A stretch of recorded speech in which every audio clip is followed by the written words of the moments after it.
আসসালামু আলাইকুম দর্শক, তো কুইক একটা আপডেট দিতে চাই। সেটা হচ্ছে, ইতিমধ্যে কিন্তু বাংলাদেশের প্রায় অধিকাংশ মানুষই জেনে গেছে জনপ্রিয় স্পোর্টস অ্যানালিস্ট দেব চৌধুরী ভাই, মানে দাদা, যাকে দাদা বলা হতো, উনি কিন্তু আজকে ইসলাম ধর্ম গ্রহণ করেছে। এটা কিন্তু অনেক খুশির একটি খবর। আমরা যারা ধর্মপ্রাণ ইসলাম ধর্মাবলম্বী যারা আছি, এটা আমাদের জন্য কিন্তু একটা অনেক খুশির খবর। কেননা জনপ্রিয় মুখগুলো যখন আমাদের দিনের পথে আসে, এটা কিন্তু আসলে একটা ভালো লাগার বিষয়। যারা সঠিক দিন তারা বুঝতে পেরেছে, দোয়া করি তার পরবর্তী জীবন অনেক ভালো হোক, ইসলামের সাথে চলুক, আরও ভালো ভালো কাজে অংশগ্রহণ করুক। যাই হোক, এখন খেলার একটা ব্যাপারে কথা বলতে চাই। চলছে বিপিএল 2025। 2025-এর এই বিপিএলে নানান ঘটনার পাশাপাশি এবার যেটা সবচেয়ে বেশি মাথাচাড়া দিয়ে উঠেছে সেটা হচ্ছে ফিক্সিং। এই ফিক্সিং ইস্যু নিয়ে কিন্তু বেশ কিছুদিন ধরে বেশ কিছু ক্রিয়েটর, সংবাদ মাধ্যম থেকে শুরু করে যারা ক্রিকেট নিয়ে কথা বলে, তারা শুধু এই একটা বিষয় নিয়ে কথা বলছে যে বাংলাদেশের ক্রিকেটে ফিক্সিংয়ে থাবা পড়েছে, মানে বিপিএল, বাংলাদেশ প্রিমিয়ার লিগে। এখানে কিন্তু বেশ কিছু বড় বড় নাম কিন্তু এখানে এসেছে, বিদেশি প্লেয়ার যেমন তেমন। বাংলাদেশের এনামুল হক বিজয় থেকে শুরু করে সাইফুদ্দিন, এদের দুইজনের নামও কিন্তু এসেছে।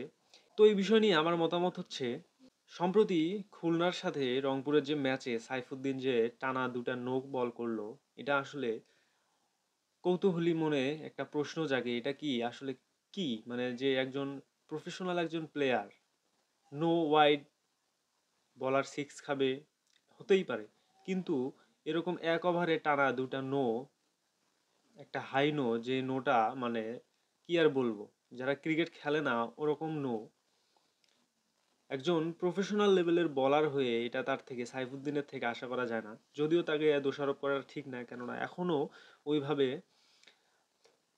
প্রমাণ হয় নাই যে সাইফুদ্দিন আসলে ফিক্সিং এর সাথে যুক্ত কিনা।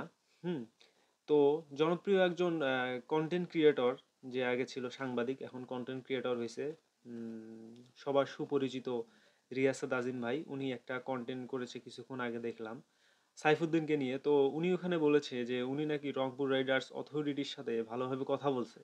তো ওনারা নাকি তাকে জানাইছে যে হ্যাঁ, আমরা এই বিষয়টা বিসিবির সাথে আমরা নিজেরাই কাজ করতেছি, আমরা যথেষ্ট হেল্প করতেছি। আমরাও চাই সাইফুদ্দিনের যে এই ব্যাপারটা নিয়ে পুরো মানে খোলাসা হোক, যে উনি আসলে ফিক্সিং এর সাথে যুক্ত কিনা।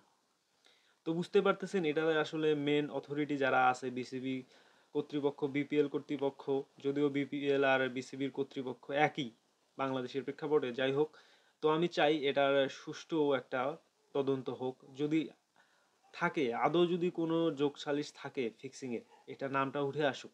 সাইফুদ্দিন বিজয়ের নাম যেহেতু আসছে, আমার যতদূর মনে হয় এরা ফিক্সিং করে নাই। তারপরেও যেহেতু এই দুটা বড় নাম আসছে, এদের ইস্যু ধরে হলেও আসলে মেন যে হোতা তার নামটা বেরিয়ে আসুক।